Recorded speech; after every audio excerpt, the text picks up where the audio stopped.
આપકી અદાલતમાં મધ્ય પ્રદેશના મુખ્યમંત્રી શિવરાજ સિંહ ચૌહાણ પર આરોપ છે કે તેઓ આજકાલ મફતનો સામાન વહેંચે છે. શિવરાજજી, તમારી વાતો સાંભળીને લાગે છે કે તમે બિલકુલ મફતનો માલ, મફતના પૈસા વહેંચવાનું અભિયાન ચલાવી રાખ્યું છે. તમે કહો છો ખેડૂત ભાઈઓ, પ્રધાનમંત્રી 6,000 આપી રહ્યા છે, હું પણ 6,000 આપીશ. કોઈ દીકરી ગામમાં ભણવા જશે તો મફતમાં સાયકલ આપીશ. કોઈ ટોપર હશે તો સ્કૂટી આપીશ. આમાં શું વાંધો છે? જુઓ, અમે જનતાની જિંદગી બદલવાનું અભિયાન ચલાવીએ છીએ અને જનતાની જરૂરતો પૂરી કરવી, વિશેષ રીતે એ ભાઈ બહેન અથવા એ દીકરા દીકરી જે આર્થિક રીતે સંપન્ન નથી. જો મેં સ્કૂટી આપી, એક પ્રતિસ્પર્ધા પેદા કરી કે 12થમાં જો કોઈ દીકરો દીકરી પોતાની સ્કૂલમાં સૌથી વધારે નંબર લાવશે તો મામા સ્કૂટી અપાવશે. હવે બાળકો ભણે છે કે હું સ્કૂટી લઈશ. મેં નક્કી કર્યું કે 75% જો કોઈ માર્ક્સ લઈને આવશે તો એને મામા લેપટોપ આપશે. લેપટોપ ભણવામાં કામ આવશે. અને મેં નક્કી કર્યું કે જો કોઈ ગરીબ છે, જેની પાસે રહેવાની જગ્યા નથી, પરિવાર મોટું થઈ જાય છે, દાદાજીના 4 દીકરા હોય છે, 4 વહુઓ આવી ગઈ, એમના 4 થઈ ગયા છે અને નાનકડા ઘરમાં જગ્યા નથી રહેતી રહેવાની. મેં કહ્યું એને ફ્રીમાં પ્લોટ આપીશું. ગરીબ છે તો જો આ ધરતી પર એ જન્મ્યો છે તો આટલો હક તો બને જ છે કે રહેવા માટે ઓછામાં ઓછો એક જમીનનો ટુકડો હોય, એનું પોતાનું હોય, ત્યાં એ પોતાનું ઘર બનાવી શકે. ક્યાંથી જમીન લાવશો આટલા લોકોને આપવા માટે? એવું છે કે અમારી પાસે જમીન મધ્યપ્રદેશમાં છે નહીં, તો ખરીદીને આપીશું. જુઓ, આ ધરતીના સંસાધનો પર ગરીબનો પણ હક છે. આ હવા, આ પાણી, આ જંગલ, આ જમીન, આ ખદાનો આ ગરીબના પણ છે અને એનો પણ બરાબરનો હક છે અને એટલે હું એમનો હક આપું છું. આ સામાજિક ન્યાય છે. પણ એક વાત હું સ્પષ્ટ કરવા ઈચ્છું છું, માત્ર ચૂંટણીના સમયે જ નહીં. આ યોજના જો અમે બનાવી તો અમે 2005થી બનાવવાની શરૂ કરી. અલગ અલગ યોજનાઓ. સાયકલ મેં એટલે આપી દીકરીઓને, પહેલા દીકરીઓને આપી હતી કેમ કે ગામમાં કોંગ્રેસના જમાનામાં તો શિક્ષણની વ્યવસ્થા જ ન હતી, સ્કૂલ જ ન હતી. જે હતા એ વૃક્ષોની નીચે ચાલતી હતી અને ગુરુજી જે ભણાવતા હતા એમને 500 રૂપિયા પગાર આપતા હતા.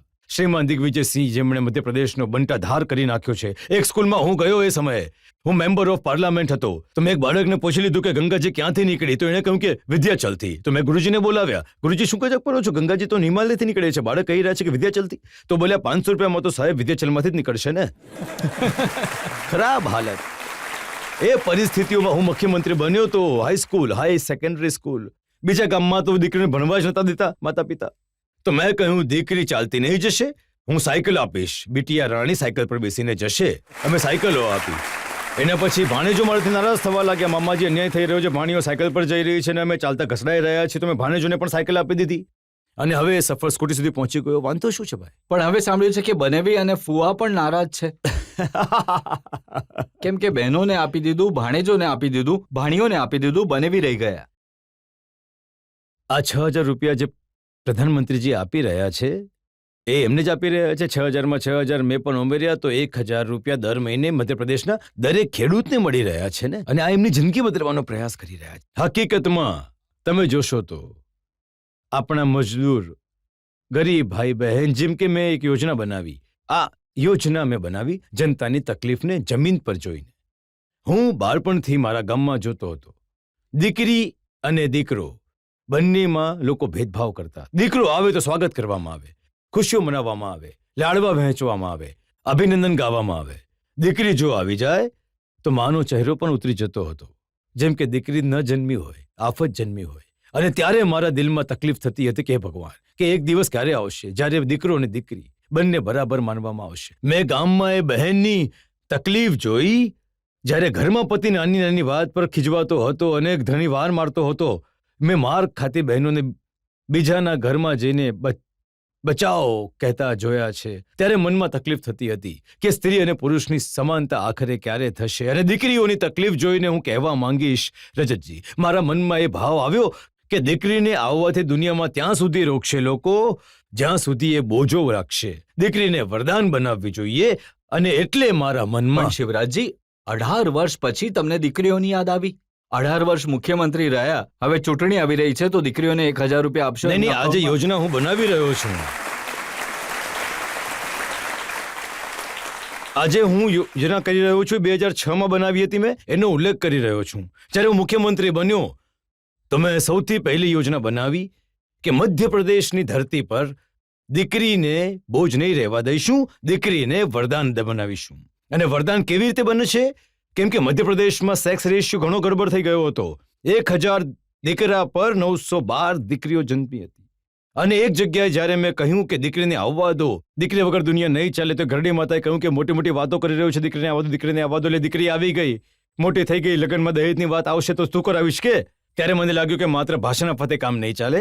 અને ત્યારે મેં નક્કી કર્યું કે દીકરી બોજ નહીં રહેશે. પહેલી યોજના બનાવી મેં મુખ્યમંત્રી કન્યાદાન યોજના, જેમાં નક્કી કર્યું કે ગરીબ દીકરીના લગ્ન હવે અમે કરીશું, સરકાર કરશે. માતા પિતા પર દીકરી ભાર નહીં રહે. અને બીજી યોજના મને કહેતા ગર્વ છે, મેં બનાવી લાડલી લક્ષ્મી યોજના. મેં મારા ઓફિસરને બોલાવ્યા અને કહ્યું કે મધ્યપ્રદેશમાં દીકરી જન્મશે તો લખપતિ બનશે. તો પહેલા તો એ હસ્યા, એમણે કહ્યું કે ઇમ્પોસિબલ સર, આ થઈ જ નહીં શકે સર. મેં કહ્યું કે થશે. દીકરીના જન્મતા જ એના નામથી એટલા પૈસા આપણે જમા કરીશું કે જ્યારે 21 વર્ષની થશે તો 1 લાખ રૂપિયા મળી જાય. એ સમયે અમે નક્કી કર્યું કે 30,000 રૂપિયા દીકરીના જન્મની સાથે અમે 2 દીકરીઓ સુધી દીકરીની માતા પિતાના ખાતામાં જમા કરી દઈશું. અને એક શિક્ષણ સાથે મેં જોડી દીધું. મેં 5મી પાસ કરીને 6ઠ્ઠીમાં જશે તો 2,000, 8મી પાસ કરીને 9મીમાં જશે તો 4,000, 11મીમાં જાય તો 6,000, 12મામાં જાય તો 6,000, અને હવે કોલેજમાં જાય છે તો 12,500. પાસ આઉટ કરે છે તો 12,500. અને હવે તો મેડિકલ અને એન્જિનિયરિંગનું ભણતર પણ લાડલી લક્ષ્મી યોજના હેઠળ હું દીકરીઓને નિઃશુલ્ક કરાવી રહ્યો છું. એ કહેતા મને ગર્વ થાય છે. મધ્યપ્રદેશમાં 40 લાખ લાડલી લક્ષ્મી દીકરી, 40 લાખ લાડલી લક્ષ્મી દીકરી. અને એની ઇમ્પેક્ટ તમે જુઓ કે 912 દીકરીઓ જન્મી હતી 1000 દીકરા ઉપર. હવે 956 દીકરીઓ 1000 દીકરા પર જન્મ લઈ રહી છે. દીકરીઓ ભાર નથી રહી, દીકરીઓ વરદાન બની ગઈ છે. અને આ 2006માં કર્યું. બહેનોનું દુઃખ અને તકલીફ જોઈને અમે પહેલી યોજના બનાવી હતી. કેમ કે હું ગામ જતો હતો. મજૂર બહેન દીકરા દીકરીને જન્મ આપવાના 2 દિવસ પહેલા જ સુધી મજૂરી કરતા હતા. મને તકલીફ થતી હતી, દુઃખ થતું હતું. મને દીકરા દીકરીને જન્મ આપ્યા બાદ અઠવાડિયા સુધી આરામ નથી કરતી. દીકરા દીકરીને ક્યાં તો ઘરે છોડી દેતી હતી, અથવા ખેતરના કિનારે રાખીને આખો દિવસ મજૂરી કરતી હતી. દીકરા દીકરીને સરખી રીતે દૂધ પણ નથી પીવડાવી શકતી. અને ત્યારે મેં નક્કી કર્યું કે દીકરા દીકરીના જન્મના પહેલા મજૂર બહેનને 4,000 રૂપિયા આપીશું, જેથી પોષણ આહાર લઈ શકે, પોતાનું સ્વાસ્થ્ય પણ સારું રહે, અને જે ગર્ભમાં દીકરો દીકરી ઉછરી રહ્યું છે એનું સ્વાસ્થ્ય પણ સારું રહે. અને જન્મ પછી 12,000 રૂપિયા આપીશું. એટલે ઓછામાં ઓછું 1-2 મહિના એ આરામ તો કરી શકે છે. ઓછામાં ઓછું પોતાની મમતાથી પોતાના દીકરા દીકરીને દૂધ તો પીવડાવી શકે છે. અને આરામ કરવાની તક પણ અમે આપી દીધી છે. અને આજે મને કહેતા ગર્વ થાય છે, રજતજી, મધ્યપ્રદેશમાં દીકરીઓ ગર્ભમાં નથી મારવામાં આવતી. ગર્ભને કતલખાનું બનાવી દીધું હતું. એ લોકોએ ખબર પડે કે દીકરી જન્મ લે છે તો ગર્ભમાં જ મારી નાખતા હતા. દુનિયામાં જન્મ નહોતી લઈ શકતી. ઓછી છોકરીઓ કેમ જન્મતી હતી? ભગવાન ભેદભાવ નહોતા કરતા, માણસ કરતા હતા, માણસ. એટલે અમે બનાવી યોજના લાડલી લક્ષ્મીથી લઈને લાડલી બહેન સુધીનો સફરનો અમે પ્રારંભ કર્યો. અને બસ આટલું જ નહીં, હું ગર્વની સાથે કહેવા ઈચ્છું છું, મધ્યપ્રદેશ પહેલું રાજ્ય હતું જેણે નક્કી કર્યું કે સ્થાનિક સંસ્થાઓની ચૂંટણીઓમાં અમે 50% રિઝર્વેશન મહિલાઓને આપીશું. કેમ કે બહેનોની ચૂંટણીઓ જ નથી લડતી. ઘૂંઘટ બાંધો, ઘૂંઘટ કાઢો, ઘરમાં રહો, રોટલી બનાવો, અને બીજું કામ નહોતું. અને મધ્યપ્રદેશ પહેલું રાજ્ય હતું જેણે નક્કી કર્યું 30% ભરતી પોલીસમાં પણ અમે દીકરીઓની કરીશું. વિરોધ ઘણો થયો. પોલીસના ઓફિસરોએ પણ વિરોધ કર્યો કે આ કેવી રીતે થશે, કામ કેવી રીતે કરશે આ લોકો. પણ મને મારી દીકરીઓના સામર્થ્ય પર ભરોસો હતો. મને વિશ્વાસ હતો કે દીકરીઓના હાથમાં બંદૂક આપીશ તો એ ડાકુ અને ગુંડાઓને અક્કલ પણ ઠેકાણે લાવીને બતાવી દેશે. 30% ભરતી ત્યારથી અમે કરી. 50% ભરતી અમે દીકરીઓની કરી રહ્યા છે ટીચર જેવી પરીક્ષાઓમાં. અને આજે તમે ચારે તરફ જોશો, મધ્યપ્રદેશમાં દીકરાઓની સાથે દીકરીઓ પણ આગળ વધી રહી છે. અને હજી એક યુક્તિ મેં કાઢી છે. મને લાગ્યું કે સ્ત્રીના નામથી, જો એક સ્ત્રી અને પુરુષ બંને સમાન હોય છે, દીકરા દીકરી બંને સમાન હોવા જોઈએ, તો બંનેના હક સમાન છે, તો બંનેના અધિકાર સમાન છે. પણ સંપત્તિ જો ખરીદવામાં આવતી હતી તો પુરુષોના નામ પર જ ખરીદવામાં આવતી હતી. મકાન, દુકાન, જમીન ખરીદવી છે તો પુરુષના નામ પર ખરીદો. અમે નક્કી કરી દીધું કે જો મહિલાના નામે ખરીદશો તો સ્ટેમ્પ ડ્યુટી માત્ર 1% લાગશે. પુરુષના નામ પર ખરીદશો તો વધારે લાગશે. એનું પરિણામ હું રજતજી તમને જણાવી રહ્યો છું. મધ્યપ્રદેશમાં 45% સંપત્તિઓ મહિલાના નામે ખરીદવામાં આવે છે. પતિ પોતાની પત્નીને કહે છે, તારા નામે ખરીદી રહ્યો છું, સ્ટેમ્પ પર પૈસા બચી જશે, રજિસ્ટ્રીના પૈસા બચી જશે. આ મહિલા સશક્તિકરણનું અભિયાન છે, આ ફ્રી વહેંચવાનું નથી. આજે જે પણ આ જે યોજનાઓ છે, જે પૈસા તમે આપી રહ્યા છો, એ સાચે જ એમના સુધી પહોંચે છે? મોનિટરિંગ કેવી રીતે થાય છે? ડીબીટી સીધા ખાતામાં અકાઉન્ટમાં પહોંચે છે, વચ્ચે બીજું કોઈ નથી. એ તો કોંગ્રેસના જમાનો હતો જ્યારે સ્વર્ગીય રાજીવજી કહેતા હતા, હું શું કરું, 1000 મોકલું છું, 15 પૈસા જ પહોંચે છે. અમે એવા મજબૂર નથી. મોદીજીના નેતૃત્વમાં અને એમના માર્ગદર્શનમાં કામ કરી રહ્યા છે. 1 રૂપિયો આપીએ છીએ, 1 રૂપિયો સીધો અકાઉન્ટમાં પહોંચે છે, જે એના જ ખાતામાં એ કાઢે છે ને ઉપયોગ કરે છે. શિવરાજજી, બધા જ જે તમારા ભાણેજો છે એ કહી રહ્યા છે કે છોકરીઓના અકાઉન્ટમાં 1000 રૂપિયા મહિના જાય છે. તમે કહી રહ્યા છો 3000 કરી દઈશું. છોકરાઓના હાથમાં કંઈ નથી જઈ રહ્યું. આ આ આ 1000 રૂપિયા જે છે લાડલી બહેનના ખાતામાં જઈ રહ્યા છે, અને દીકરીઓ જે લાડલી લક્ષ્મી એમની યોજના અલગ છે, પણ દીકરાઓ માટે પણ અમે કસર નથી રાખી. જુઓ, હવે સાયકલ આપવાની હોય, પુસ્તકો આપવાના હોય, મેઘાવી વિદ્યાર્થી યોજના બનાવી છે અમે, મુખ્યમંત્રી મેઘાવી વિદ્યાર્થી યોજના. અને યોજનામાં નક્કી કર્યું છે કે આપણા દીકરા દીકરી કોઈ પણ જાતિથી હોય, મેં જાતિઓથી ઉપર રાખ્યા છે બાળકોને. બાળકોમાં શું ભેદ રાખવો? દરેક બાળકને એ કોઈ પણ જાતિનો હોય, જો એ મેઘાવી છે અને 12મીમાં એ 75% અંક લઈને બતાવે છે, તો એની મેડિકલ અને એન્જિનિયરિંગનો અભ્યાસ જો 8 લાખ રૂપિયા સુધીની એની આવક હોય તો મામા કરાવે છે. પ્રાઇવેટ મેડિકલ કોલેજ પણ, તમને ખબર છે પ્રાઇવેટ મેડિકલ કોલેજની ફીસ કેટલી હોય છે? 8 લાખ 10 લાખ રૂપિયાના વર્ષના. ગરીબના દીકરા દીકરીથી નહીં ચૂકવી શકે, ખેડૂતના નહીં ચૂકવી શકે. મેં કહી દીધું કે ચિંતા નહીં કરો મારા ભાણીઓ, તમારી ફીસ તમારા મમ્મી પપ્પા નહીં, તમારા મામા ભરશે. ભારતીય જનતા પાર્ટીની સરકાર ભરશે. અને દીકરાઓ આગળ વધી રહ્યા છે, અને આ જ દીકરાઓને વધુ આગળ વધારવા માટે અમે એક યોજના લઈને આવી રહ્યા છીએ, સ્કાય શીખો અને કમાઓ યોજના. ઘણા રાજનૈતિક દળ સસ્તા નારા ઉછાળે છે, બેરોજગારી ભથ્થું આપીશું, અમે બેરોજગારી ભથ્થું આપીશું. અરે ચકલી પોતાના બચ્ચાને માળો નથી આપતી, પાંખો આપે છે એટલે લાંબી ઉડાન ભરી શકે. એ બેરોજગારી ભથ્થું માળો છે. અને બેઈમાની પણ એ અનાઉન્સ કરે છે, એમાં એટલા બેરિયર્સ લગાડી દે છે કે બાળકોને કાંઈ મળતું જ નથી, અને બાળકો બેરોજગારી ભથ્થું ઈચ્છતા પણ નથી. અમે નક્કી કર્યું કે અમે મધ્યપ્રદેશના બાળકોને કામ શીખવશું, સ્કિલ્ડ બનાવશું એમને. એ અલગ અલગ કંપનીમાં, સંસ્થાઓમાં કામ શીખશે, અને કામ શીખવાના બદલામાં એમને 8,000 થી લઈને 10,000 રૂપિયા મહિના સુધી આપવામાં આવશે. અને પછી કામ શીખ્યા પછી એમને પરમાનન્ટ જોબ મળશે. 1 લાખ સરકારી નોકરીઓમાં ભરતીનું અમારું અભિયાન આ જ વર્ષે ચાલી રહ્યું છે. આ વર્ષે અમે પૂરી કરી દઈશું. અને દરેક મહિને 3 લાખ સેલ્ફ એમ્પ્લોયમેન્ટનું લોન, જેમાં અમે ઇન્ટરેસ્ટ સબસિડી આપીએ છીએ, એની ગેરંટી પણ મામા જ લે છે. એ પણ અમે બાળકોને અપાવી રહ્યા છે. તો દીકરાઓની સાથે પણ અન્યાય નથી થઈ રહ્યો. ભાણેજો પણ આખરે મારા પ્રાણ છે, એમને પણ સાથે લઈને ચાલો. પણ કોંગ્રેસ વાળાઓ સાથે અન્યાય કરી રહ્યા છો તમે. કોંગ્રેસના લોકો કહે છે કે અમે ગેરંટી આપી હતી, અમારો આઈડિયા ચોરી લીધો.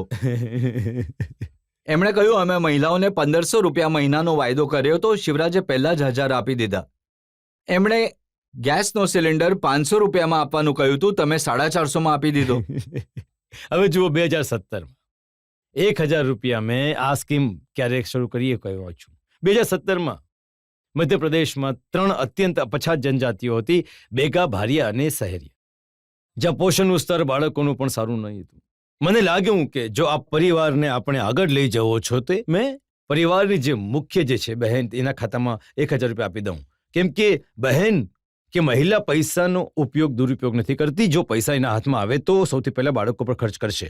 તો અમે 1000 રૂપિયા નાખવાનું શરૂ કર્યું. અને પછી જ્યારે અમે ઇમ્પેક્ટ અસેસમેન્ટ કરાવ્યું તો આશ્ચર્ય થશે જાણીને કે બાળકોનું પોષણનું સ્તર સુધરી ગયું. જો માતાની પાસે 1000 રૂપિયા આવ્યા તો એને બાળક માટે દૂધ ખરીદી લીધું, ફળ ખરીદ્યા, દાળ લઈને આવી, બાળકોના કપડાં લાવી, બાળકોનું પોષણનું સ્તર સુધરી ગયું.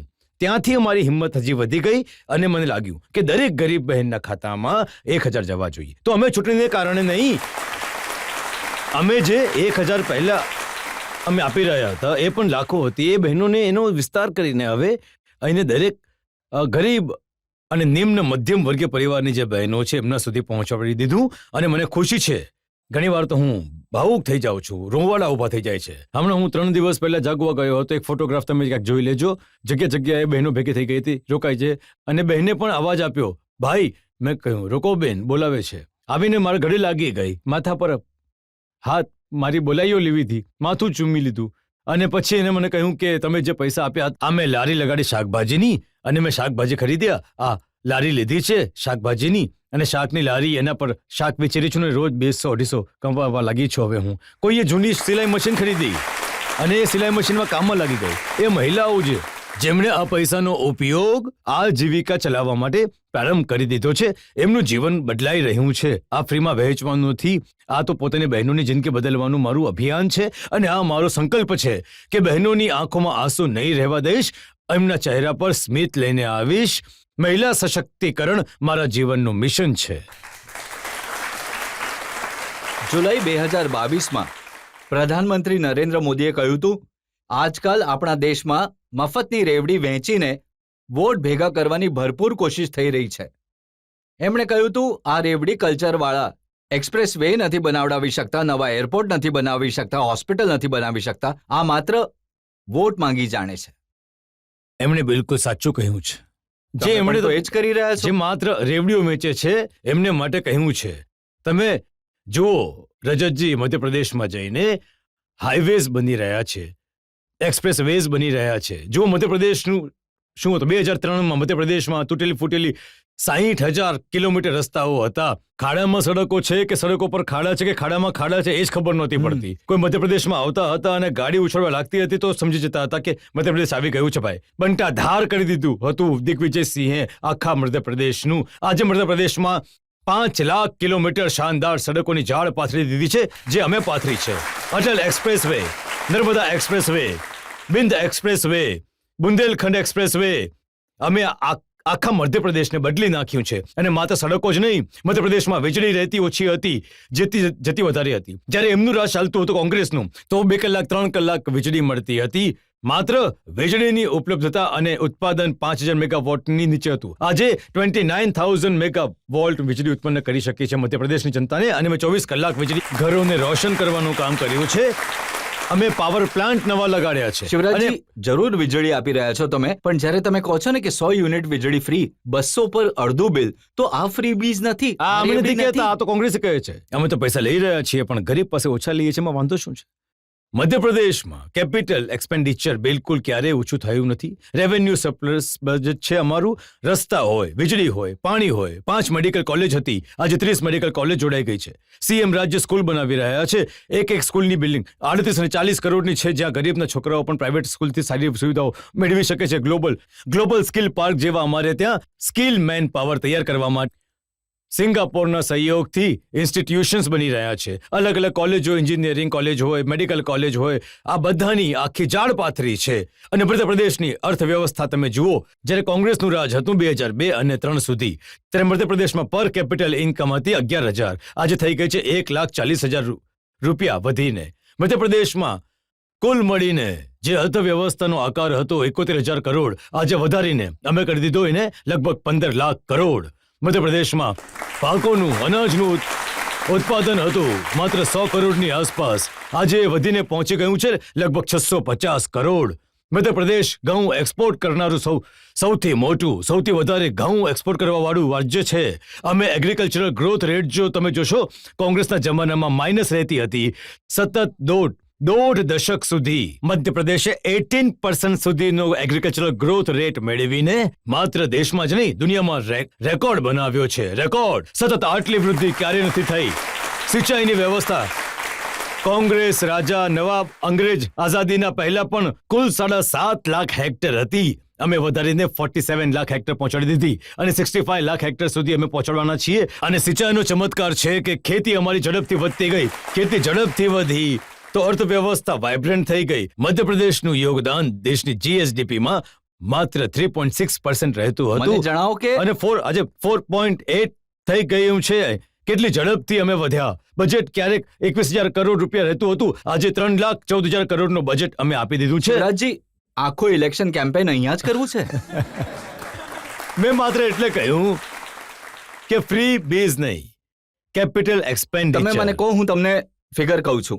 તમે છોકરીઓને 1,000 રૂપિયા મહિના આપશો એનો ખર્ચ થશે 18,000 કરોડ 3,000 રૂપિયા જ્યારે એમના ખાતામાં જશે 54,000 કરોડ રૂપિયા ક્યાંથી આવશે આટલા પૈસા જો અમારું હાલમાં જે બજેટ છે 3,14,000 કરોડ એના પછી મેં રિવાઇઝ કર્યું કે નહીં, એને હજી ઠીક કરીએ તો 5,000 કરોડ વધાર્યો તો પણ એ 5,000 કરોડ આવી રહ્યા છે. આવતા વર્ષે અમારું બજેટ આનાથી ઓછામાં ઓછું 25% વધારે હશે. પ્રધાનમંત્રી શ્રી નરેન્દ્ર મોદીજીએ કહ્યું 5 ટ્રિલિયન ડોલરની ઇકોનોમી દેશને બનાવવાનું છે.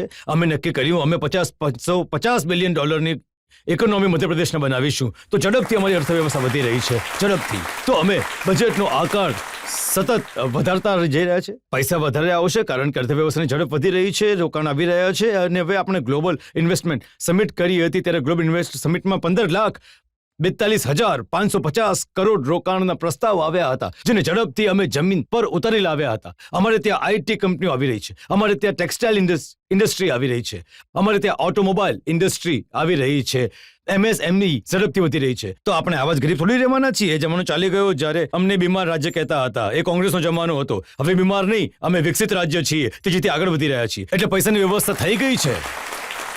તો આનો અર્થ એ છે કે મધ્યપ્રદેશમાં જ્યારે બાળક જન્મશે ત્યાંથી લઈને જન્મથી લઈને મરણ સુધી બધો ખર્ચો સરકાર આપશે. ભણતર પણ સરકાર કરાવશે, સારવાર પણ સરકાર કરાવશે, જમવાનું પણ સરકાર જે આપશે. બાળકો ગરીબ અને નિમ્ન મધ્યમ વર્ગીય પરિવારના છે એમને જુઓ, આ ડ્યુટી છે સરકારની.